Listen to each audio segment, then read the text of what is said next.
अब इसको भी तुम कबूल कर लो, हम भेड़ बकरियां नहीं हैं। नवाज शरीफ इंतखाबात के लिए राजी ही नहीं तो बातचीत कैसी? मुल्क में इनकलाब आ चुका है, हुकूमत अब क्या मुज़ाकरात करेगी? संजीदा मुज़ाकरात की पहली शर्त ही आम इंतखाबात का ऐलान है।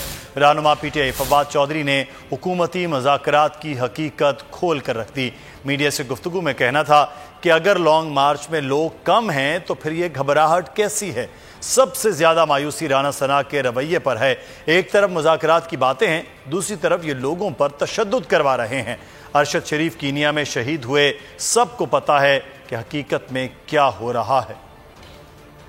वो कम है तो कैसी है? फिर तो आप सबको कवर करने दें। और आज इसी घबराहट में सुबह इन्होंने ये भी फीड कराया कि वज़ीर आज़म प्राइम मिनिस्टर साहब ने ये कहा है कि जी हम बातचीत के लिए तैयार हैं। राना सनाउल्लाह ने कहा हम बातचीत के लिए तैयार हैं। आप क्या बातचीत के लिए तैयार हैं? आप एक गैर संजीदा लोगों की पार्टी है। आप लोग, मुल्क में इनकलाब आ चुका है। हमने बैकडोर के ऊपर बातचीत की, लेकिन जब नवाज शरीफ तैयार ही नहीं है इलेक्शन कराने के लिए तो क्या बातचीत होगी? हमें खुद पैगाम दिया गया कि नवाज शरीफ इलेक्शन कराने के लिए तैयार नहीं है। और लॉजिक ये है कि इस वक्त इलेक्शन होगा तो हम हार रहे हैं तो हम इलेक्शन क्यों कराएं?